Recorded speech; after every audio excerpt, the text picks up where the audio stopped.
नमस्कार, मैं कबीर पत्रकार कृति भूमि न्यूज में आपका स्वागत करता हूं। आज हम मौजूद हैं जिला यमुनानगर के मुस्ताबाद में और आज हमारे साथ जुड़ चुके हैं वार्ड नंबर 18 से जिला परिषद पद के भावी उम्मीदवार जसविंदर चौधरी। हम इनसे जानने की कोशिश करते हैं कि राजनीति में आने की इनको प्रेरणा कहां से मिली और जनता की सेवा किस प्रकार करेंगे। नमस्कार जी। मैं कृति भूमि न्यूज का अपने यहाँ ऑफिस में आने पर हार्दिक धन्यवाद और स्वागत करता हूँ।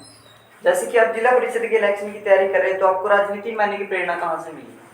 मुझे प्रेरणा तो नहीं मिली, परंतु मैंने जो ग्राउंड लेवल पे मैंने लोगों की जो समस्याएं हैं, गरीब लोग हैं जो आज तक राजनीति को पढ़ा है मैंने, और पढ़ करके जो लोगों की असली समस्याएं हैं उनको जानने की कोशिश की है कि आज तक ऐसी भी समस्याएं हैं जो कोई भी सरकार हल नहीं कर पाई।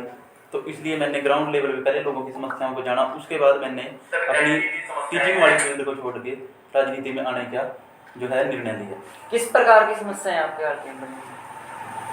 समस्याएं जैसे कि एक ऐसी समस्या जो बहुत दिनों से ना तो किसी सरपंच ने, ना ही किसी जिला परिषद मेंबर ने और ना ही किसी विधायक ने भी उसकी तरफ ध्यान नहीं दिया। गाँव में ऐसी ऐसी समस्याएं हैं, जैसा कि आपको पता है कि कुछ समाज में जब किसी की मृत्यु हो जाती है तो वहाँ पे कुछ जो लेडीज हैं ग्रुप में इकट्ठा होकर नहाने के लिए जाते हैं, जो एक गांव की परंपरा है। उनके लिए दसाई घाट बोलते हैं जिसको, उसकी व्यवस्था मैं करवाऊंगा जिला परिषद, अगर जनता के आशीर्वाद से मैं विजयी रहा। ये बहुत बड़ी समस्या है, क्योंकि जब ये सामने आती है तो लोग, औरतें जो हैं खेतों में बड़े टुयार पे जाती हैं, वहाँ पे उनके नहाने की कोई अच्छी व्यवस्था नहीं होती। तो अगर जनता आपको चुन लेती है तो आप किस प्रकार से जनता की सेवा करोगे? जनता की सेवा में सबसे पहले तो मैंने जो है सेवा तो बाद की बात है, सबसे पहले तो जनता को उनके हक और अधिकारों के बारे में जानकारी होनी चाहिए। तो मेरा जो मेन मोटिव है, जो मेरा कंप्लेंट होगा, उसके ऊपर मैं सामने अपना ब्यौरा और उसके बैक साइड में कहाँ कहाँ से जिला परिषद मेंबर ग्रांट ले सकता है, कहाँ कहाँ से उसको पैसे मिलते हैं और क्या क्या उसके कार्य हैं, क्या क्या उसकी शक्तियाँ हैं, उसकी संपूर्ण जानकारी जनता को दूंगा, ताकि उनको हर एक चीज का पता हो और वो पूरे हक और अधिकारों के साथ हमसे काम ले सकें। आप किस पार्टी से इलेक्शन लड़ने की तैयारी कर रहे हो? मैं किसी भी पार्टी से कोई संबंध नहीं रखता। मैं एक आज़ाद प्रत्याशी के रूप में चुनाव में आऊँगा और बिल्कुल आज़ाद ही चुनाव लड़ूंगा। जैसे कि आप फील्ड में जा रहे हैं, जनता की समस्याएं, किस प्रकार की समस्याएं सामने आ रही हैं आपके सामने? जनता की जो मेन समस्याएं हैं, जैसे कि मैंने गाँव में सर्वे किया है, जितने भी 26 गाँव आते हैं वार्ड नंबर 18 में, तो उनमें कुछ ऐसे लोग हैं जिनकी उम्र हो चुकी है परंतु उनकी बुढ़ापा पेंशन नहीं लगी, और कुछ ऐसे बच्चे हैं जो अनाथ हो चुके हैं, उनकी माताजी की पेंशन लग चुकी है, बच्चों की नहीं लगती, या बच्चों की लग चुकी है, विधवा की नहीं लगती। तो ऐसी बहुत सारी समस्याएं हैं, अगर मैं गिनवाने बैठ जाऊँ तो समय बहुत ज़्यादा लग सकता है। ऐसी बहुत सी समस्याएं हैं जो लोग समस्याओं का उनका सामना कर रहे हैं। बताइए आप समस्या। बताइए समस्या के बारे में। फिर एक और मैंने समस्या को जो जाना था कि जब किसी की मृत्यु हो जाती है, एक और उसी से जुड़ा हुआ एक मुद्दा है कि बहुत से परिवार गरीब हैं गांव में, तो उनके पास दाह संस्कार के लिए भी पैसा नहीं होता।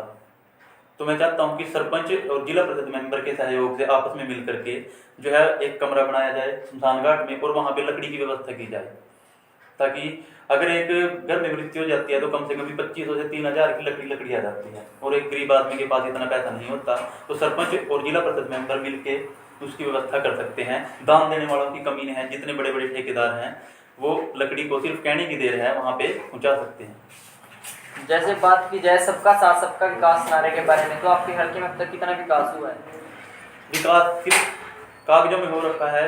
मैंने लोगों से सर्वे किया था, मैंने पिछले 1 साल से मैं लगा हुआ लोगों की समस्या जानने के लिए। किसी के पास भी सरकार की योजना का पूरी तरह से लाभ नहीं पहुंचा। ये थोड़ा सा कोरोना काल में जो है सिर्फ राशन की वजह से लोग खुश हैं, बाकी किसी भी तरह से लोग बहुत ज़्यादा परेशान हैं। और जो है लोगों की इतनी समस्याएं हैं कि लोग इधर उधर जा नहीं सकते, क्योंकि कोरोना काल है। तो लोगों का इस टाइम तो ऐसा कर दिया लोगों को कि वो सिर्फ खाने को ही जीवन समझ रहे हैं, कि 2 वक्त की रोटी मिल जाए हमारा जीवन है। जैसे प्रधानमंत्री ने बहुत सारे मुद्दे चलाए थे, बहुत सारी योजनाएं चलाई थी, प्रधानमंत्री आवास योजना, उज्ज्वला योजना, तो अब तक आपके हल्के में कितने लोग इसका लाभ उठा पाए और कितने से वंचित रह गए हैं? प्रधानमंत्री आवास योजना में जो है अभी तक तो उसमें कोई भी जो है पिछले मैं 2 साल से मैंने सर्वे किया कि कोई भी ना तो किसी की कॉलोनी आई है, ना ही किसी का जो राशन कार्ड है वो बना है। मैंने बहुत से लोगों की एप्लीकेशन जो है एडीसी दफ्तर में दे रखी है, तो उनका अभी तक कोई रिप्लाई नहीं है, कोई जवाब नहीं आया। तो जैसा आपने एप्लीकेशन दिया, अब तक किसी ने कोई आश्वासन नहीं दिया? आश्वासन सिर्फ ये बोलते हैं कि आपकी एप्लीकेशन जमा हो चुकी है, कि आपका काम हो जाएगा, परंतु आज तक भी उन एप्लीकेशन का कोई जवाब नहीं आया। जैसे बात की जाए बेटी बचाओ बेटी पढ़ाओ के बारे में, तो आप लड़कियों के लिए अपने हल्के में क्या क्या सुविधा उपलब्ध करवाओगे जिसकी वजह से महिलाएं और लड़कियां अपने पैरों पर खड़ी हो उसके? मैं सबसे पहले तो मैंने अपने जो है घोषणाओं में किया था कि जो थाना छप्पर में पुलिस थाना है, वहाँ से 2 लेडीज कांस्टेबल, अगर मैं जिला परिषद मेंबर बनता हूँ तो हर 2 महीने के बाद 2 लेडीज कांस्टेबल को लेके गांव में एक कैंप लगाया जाएगा और वहाँ पे लड़कियों को ट्रेनिंग दी जाएगी और उनको सुरक्षा के गुण सिखाए जाएंगे कि वो अपनी सुरक्षा कैसे कर सकती हैं। इससे अलग 2 पुलिस कर्मियों को लेके छोटे छोटे बच्चों के लिए वहाँ पे एक माहौल बनाया जाएगा और यहाँ तक भी मैं कोशिश कर रहा हूँ कि बच्चों को, सभी गाँव के बच्चों को इकट्ठा करके जो सेंट्रल जेल है उसकी जो है दौरा करवाया जाए, ताकि उनको वहाँ पे पता लग सके कि हम कल को अपराध करेंगे तो हमारे साथ ऐसा होगा। तो इसलिए उनको प्रैक्टिकल बच्चों को दिखाया जाएगा, तो उससे बहुत कुछ सीखेंगे। से बात की जाए नशे के बारे में, नशा चरम सीमा पर फैल रहा है, इसके बारे में आप क्या कहना चाहोगे? नशे के बारे में मैं आपको, नशे के ऊपर भी मैंने बहुत रिसर्च किया है। नशा जो है इसके बारे में तो बहुत सी संस्थाएं भी बनी हुई है नशा छुड़वाने के लिए, परंतु ये बिल्कुल नामुमकिन है, क्योंकि नशा एक ऐसा नरक है, ऐसी चीज है जिसको एक बार लग गया वो अपने घर वालों की नहीं मानता, तो हमारी तो कहाँ से कोई सुनेगा। जैसे नशा सबके लिए हानिकारक है, जैसे आपने अभी बताया नशा सबके लिए हानिकारक है, तो नशा हानिकारक होने के बावजूद भी इसके ऊपर अंकुश क्यों नहीं लग पाया, इसके बारे में आप क्या कहना चाहोगे? इसके बारे में मैं कहना चाहूंगा कि अंकुश इसलिए नहीं लग पाता क्योंकि जो सरकार है वो लोगों का स्वास्थ्य नहीं देखती। वो जो कराधान मंत्रालय है सरकार का, जिससे सरकार को सबसे ज्यादा पैसा मिलता है, वो सिर्फ पैसे की तरफ देखती है। अगर सरकार चाहे, आपको पता होगा कि जब चौधरी बंसीलाल जी हरियाणा के मुख्यमंत्री रहे हैं तो उन्होंने शराब को बंद कर दिया था। सरकार तब भी चली थी, लोगों का जीवन तब भी था, परंतु आजकल की जो सरकारें हैं सिर्फ अपने जो आर्थिक रूप से खुद को मजबूत कर रही हैं, ये नहीं देख रहे हैं कि लोगों का जो जीवन है इससे बहुत से घर टूट गए हैं, बहुत से बच्चे अनाथ होते हैं, किसी को 2 वक्त का खाना नहीं मिलता। सरकार को सिर्फ अपनी ये चीजें दिखती हैं कि कोई बात नहीं, पैसा आ रहा है, बस पैसा आना चाहिए, कोई चाहे नशे में धुत रहे, कुछ रहे, सरकार को से कोई मतलब नहीं। जैसे सत्ता में आने से पहले बीजेपी सरकार ने कहा था हम नशे को और भ्रष्टाचार को जड़ से खत्म कर देंगे, इसके बारे में आप क्या कहना चाहोगे? वैसे तो मैं किसी भी जो पार्टी विशेष को विरोध नहीं करता, पर फिर भी जो सरकार है, जनता ने जिस सरकार को चुना है उसकी खुद की जिम्मेवारी बननी चाहिए कि हमने जो भी घोषणाएं की थी हम उस पर खरे उतरे। अगर आपके हल्के की जनता आपको आशीर्वाद देती है, आपको चुन लेती है, तो आप किस प्रकार से उनकी सेवा करोगे?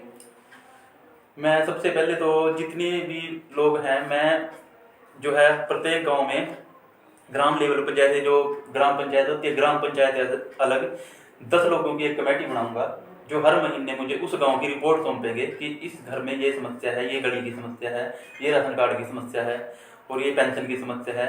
वो सारा का सारा डाटा मैं एक 10 लोगों की कमेटी गांव में बनेगी, पंचायत से अलग, ताकि 10 लोगों को और सम्मान भी मिलेगा। सबका साथ सबका विकास, इसके बारे में कितना आप जानते हैं और कितना आपके गांव में वार्ड में कितना काम हुआ है अभी तक? सबका साथ सबका विकास तो सिर्फ एक नारा ही बन के रह गया है। जो लोगों की जो असली समस्याएं हैं वो आज तक भी ज्यों की त्यों है।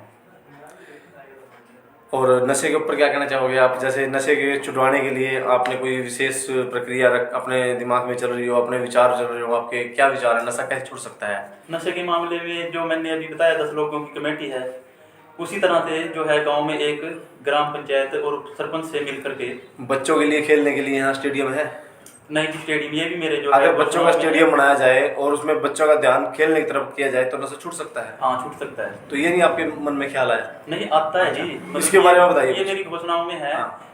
एक तो खेल स्टेडियम है, दूसरा है डिस्पेंसरी है 5-7 गाँव की, क्योंकि आपको पता ही है जो मेन हाईवे बन चुका है थाना छप्पर में, हादसे होते रहते हैं। जब तक जगाधरी हम मरीज को लेके जाते हैं उसको जो है कुछ भी हादसा हो सकता है उसके साथ। तो मैं सोच रहा हूँ कि यहाँ पे जैसे कलावड़ गांव है, बहुत बड़ा गांव है, जैगदुल्ली गांव है, थाना छप्पर है। आपके हल्के में टोटल वोट कितनी है? हल्के में टोटल वोट है जी 35,000 के करीब है। और हल्की जनसंख्या विकास जनसंख्या वार्ड कितनी नंबर है? 18 में। जनसंख्या कितनी है आपके वार्ड की? जनसंख्या है जी 45,000। अच्छा, आप ये बताइए कि आपने जीतने के लिए कितनी वोट की जरूरत है?